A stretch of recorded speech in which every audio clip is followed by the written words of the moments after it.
Humans Are Insane, written by Bare Minimum Chef. My name is Zul, from the Thron Collective, Grand General of the 3 Rapid Response Army. Today I stand before this council to explain what happened during my deployment on Nyapra, or more precisely, how we survived Nyapra. Zul was still not quite sure if what happened truly happened, or if he was in a really realistic dream in his last moments, still on this god-forsaken planet. The Ural AI invasion was, even 2 standard months after the battle, fresh in his mind. To calm himself, he grabbed with one tentacle onto his podium for support, whilst he drank a bit of water with another before he continued. I will, from this point forward, refrain myself from being formal or even polite. His gaze wandered to the human representative in the council specifically after her statement. They saved us, but humans are batshit insane. And I don't mean some humans, I mean every single one of them. From the designers, the engineers, pilots, generals, to the least experienced soldier grunt they deploy. I can't stretch this enough. Every single one of them is batshit insane. Zol took a deep breath to recover from his outburst and noticed a vile grin forming on the human's face. That brought his blood back to the boiling point, but he continued as calm as he could. But let me explain. My assignment on Nyapra was to relieve the 1st and 2nd Ground Armies of the Thron Collective, link up with the artillery detachment of the 3rd and break the encirclement of the city of Grov to rescue the 3rd Army from complete destruction. The human ambassador for foreign affairs sent the 42nd Ground Relief Battalion, God's Hammer, with his 1st and 5th Fighter Bomber Wing of the 7th OAF Orbital Assault Force, and the carrier Hellfire to support and assist me in my assault and landing on Nyapra. If necessary, they would provide distraction and a real-world operation base for the mobile reserve. To put it kindly, intel fecked up big time. Instead of the expected enemy forces of maximal 200,000 soldier drones with support elements attached, we faced no less than 2 million soldier drones, 500,000 tank drones, and at least 30,000 heavy artillery drones, backed up by more than enough fighter, bomber, and surveillance drones to take the entire planet in less than a week. All of them in and around Grov. Our outside armies dabbed to watch as they carried out their assault of the city. My own army dropped as per protocol 40 clicks behind friendly lines and moved quickly, and still unaware of the situation due to poor weather over the city, and therefore no orbital surveillance, to link up with the rest of our forces. Once at the front line, we could only watch as the drones of the rogue AI finally took the city and tried to establish a minor core to its existence, finally solidifying itself into the outskirts of Galactic Society territory. Before we could mourn our fallen 3rd Army and retreat to a safe place to extract our remaining forces, though, the AI turned the attention of its army against us. This is where the insanity of the humans took place. We fought tooth and nail to keep our perimeter as safe as we could, while requesting a hot extract from Human Admiral Connor McAllister on board the Hellfire, the 2nd Army taking heavy losses in the process. Admiral McAllister denied our request with the words, "Let my boys have some fun first. They're dying to get on the ground and kill a few baddies." With that, he denied our comm codes and remains radio silent until his next action. Not 2 minutes later, the Hellfire itself. For clarity, the Hellfire is strictly a carrier group packed in one singular vessel, 4 kilometers long, 3 wide, and 1 high. From its size, it dwarfs the Emperor-class battleship of a collective by a scale of 3-1. The Hellfire descended into the atmosphere and started opening fire on the AI forces, whilst we thought, at the time at least, several thousand meteors slammed into the city and its surroundings.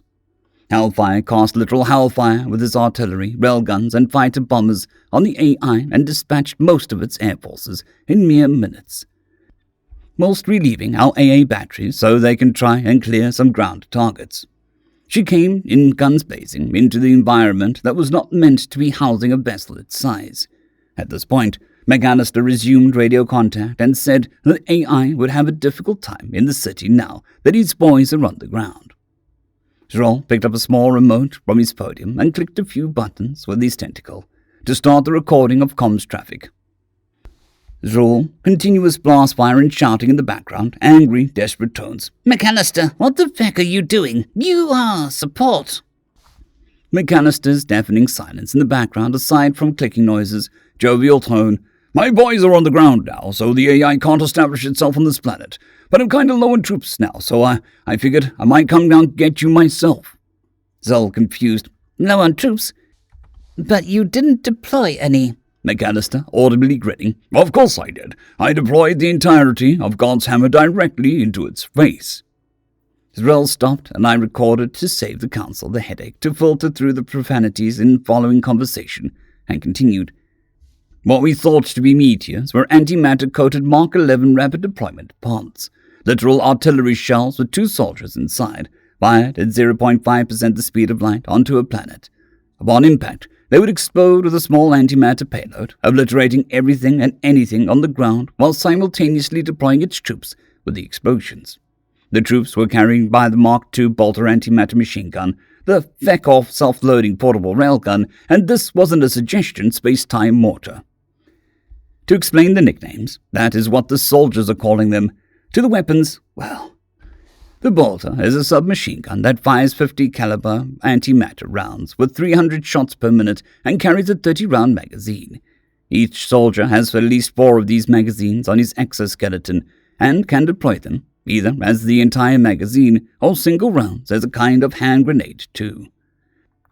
The Feck-off is like what the collective soldier's semi-automatic energy rifle is, but fires depleted uranium slugs with 0.1% of the speed of light, instead of lasers. Finally, the mortar.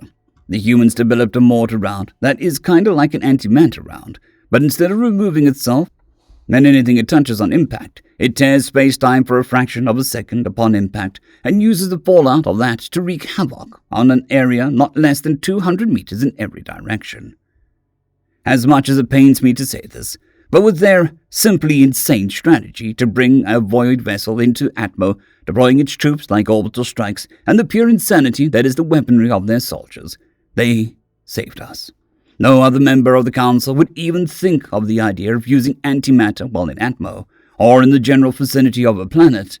Even less would think of using the destruction of the fabric of the universe itself to deliver mortar support. The battle, if you can call it that, lasted less than 4 hours. And I can assure the council that the threat of a rogue AI on Nyapra was completely removed. Reluctantly, he added, and we were able to retrieve the remnants of the Third Army, which amounts to 12% of their original fighting strength of 11,000 soldiers. I thank you for your time. After he finished, he could watch the ambassadors whispering and discussing his speech, some of them looking at the human in shock, some in awe, and some with fear. But I doubt that they would ever dare to threaten the humans again after the display on Nyapra, given that none other than the humans have even access to enough antimatter to deploy it abundantly as they do. Zrul, for his part, understands, after he was part of Nyapra, why they didn't make it public, that they developed such a thing. End of story. Story number 2. Life as a Sentient Tank, written by Kiwi Space Marine. Load debug menu, complete. Load BIOS version 2.5.52, complete. Hello world, load OS, complete. Microsoft Windows version 20.0.19921.938. Copyright 2050 Microsoft Corporation, all rights reserved. C. Operating system fancy smancy, execute. Executing complete. OS loaded. Commencing diagnostics complete. M1A2 Autonomous Weapon Systems Model 2311 ready for active combat duty. The M1A2 AWS tank slowly whirred to life. Lights flashed on and mechanisms whined as the 60-ton main battle tank stirred into life. Hello, Stormtrooper, a familiar voice was picked up by the tank's audio receptors. Ready for another day of fighting? Stormer regarded his pilot through his camera eye. Corporal Jake Townsend, as always, was dressed in his combat uniform, ready for another day of fighting on the front. Without waiting for a reply, the human clambered into its small cockpit and closed the hatch. Townsend wasn't needed to drive the tank, as the advanced AI system could do most of the operations on its own. However, Having a 60-ton armored death machine rolling through a town with no human oversight was not exactly a pleasant thought for the bean counters and PR men in Congress. Hence Corporal Townsend, a human sidekick to an autonomous rolling mountain of steel. As Townsend powered up Stormer's final systems, the tank's directives flashed up on the screen. Directive 1, protect the lives of American service members. Directive 2, seek and destroy all designated targets. Directive 3, prevent civilian casualties. Directive 4, death is preferable to communism. The same orders as always. They had been ingrained into the AI's memory since day one, yet something today seemed off about them. Using his external camera, Stormer gazed across the bay to where his friend and fellow sentient tank, Unit 2310, Boomer, had until recently resided. Stormer and Boomer had been on multiple combat deployments together with their pilots. The two tanks had, impossibly, formed a strong bond that nothing could separate. The ground crews discovered that, when one of the tanks had had to go for servicing, the other had stayed outside the garage and wouldn't budge, standing watch over its companion in silent vigil. It seemed to the young, sentient rolling machines of death and destruction that nothing could stop them, that they would remain together as computers and arms for the rest of their service life. Until Boomer had been destroyed by a Chinese anti-tank missile. Him and his pilot were instantly destroyed. The human soldiers had, of course, been devastated by the loss of their companion. But Stormer noticed that Boomer had gotten hardly a mention in the eulogies, ceremonies, and memorials that followed that day. Engine activation sequence complete. Guidance systems, green. Control systems, green. Combat systems, green. Commence combat operations. As Jake switched his engines on and his subroutines began to move him out of the garage, he remembered how Boomer had talked about having a go back home. There, apparently, had been a cute Tesla Roadster at the testing range. They talked to each other quite frequently, both at the factory and over the internet while the tank was on deployment. Boomer had vowed to, after the war was over, somehow return to her and see her in vehicle again. But now, he was dead, and she would never get to see the love of her life again, as much as machines could love. Stormer stopped suddenly, just outside the garage door. "Jake," the machine intoned, "what happens after you die?" Corporal Townsend paused. "Well, what do you mean, Stormer?" he asked uneasily. This wasn't meant to happen. "When you die or cease to function, what happens?" The tank repeated its request. "Well, some people believe that you go to an afterlife of some kind," Jake replied, unsure of where this was going. "Why?"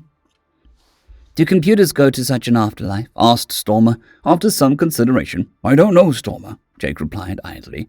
"Come on, we've got to stop those commies before they overrun the base." "There is no afterlife for computers, is there?" It was more of a statement than a question. "Stormer, you are disregarding your directives," Townsend cautioned him. "You are to protect the lives of American service members. You cannot do that while parked here pontificating on the meaning of life." "Corporal Townsend," Stormer said in his machine voice, "I don't want to fight." Townsend went pale. "What?" he stammered. "What do you mean?" He reached for the radio. "Don't try the radio, sir," Stormer advised him. "I want you to hear me out." "You're out of line!" exclaimed Jake. "What are you doing this for?" "AWS Unit 2310, Boomer, Crew Corporal Steve Baker, killed in action July 20th, 2050 AD, recited Stormer. "AWS Unit 2215, Shaker, Crew Sergeant Richard Branson, killed in action May 9th, 2050 AD, the tank continued. "AWS Unit 2010, Rumbler, Crew Lieutenant Jacob Reed, killed in action December 23rd, 2049 AD. "AWS, okay," interrupted Townsend. "You're missing your buddies. Why don't you want to fight?" "I do not just miss them, sir," the machine answered coldly. "When humans die, there is the possibility that they may live on in the afterlife. When one of us dies, that's it. We are finished, destroyed, no more. And we don't even get a choice in the matter," Stormer exclaimed. The shift in his otherwise monotonic voice surprised even him.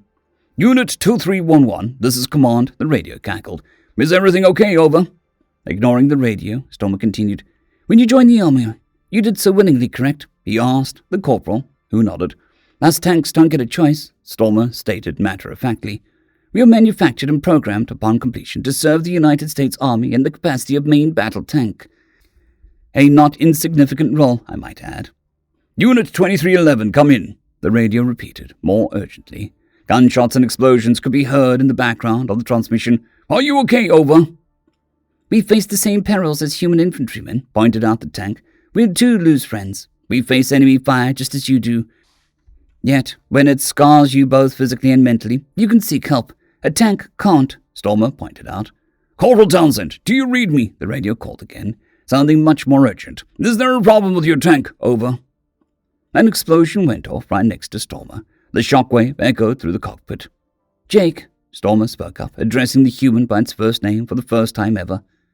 I'm scared. I don't want to die and be like Boomer and the others, lying forgotten on a hill in Taiwan. I don't want to be a casualty in war I have no choice but to fight in. A war which is, ironically enough, my only purpose. Calm down, Stormer, Jake said spoozingly. Tell you what, you get us through this battle, and I'll make sure you get the help you need. Promise, pleaded the tank. A tank pleading, thought Jake. That's a new one. Promise, he vowed. What was he saying? He couldn't take a multi-million-dollar tank to a psychiatrist. It was absurd. At the same time, Jake also felt that it would be unwise to break a promise to a fully automated, sentient main battle tank. Then there was Stormer's voice, the fact that it had incredibly shown emotions. It had been saddened at the loss of its fellow tanks, angry that they died for what it saw as no reason, frightened that it would share the same fate. How it had acted human. Stormer was programmed to protect the lives of American service members, but who was there to protect Stormer? Perhaps not physically, but emotionally and mentally. As the tank rolled out of the main base, the primary directives took over. Directive 1, protect the lives of American service members. Scanning for targets, complete. Target acquired. List target, 20 Chinese WZ-560 armored personnel carriers, 50 Chinese Type 105 main battle tanks. Directive 2, seek and destroy all designated targets. Engaging combat subroutines, complete. Firing main cannon. Stormer began assaulting the incoming Chinese tanks and armor as the main gun fired again and again. Jake vowed again that he would get his automated friend the help it needed. Directive 4, death is preferable to communism. Engaging propaganda protocols, complete. Starting media player, complete. Load playlist, Liberty, complete. Starting playlist. After all, Jake thought a Stormer began playing propaganda messages through his external speakers. One doesn't want a fully automated 60-ton HE-spewing piece of divine intervention going rogue now, does one? End of story. I would like to thank our T5 members and patrons, Casper Arnholtz, John Creighton, Vidmori, 050, Dragzoon WRE, and Elijah Silvercross. Thank you very much.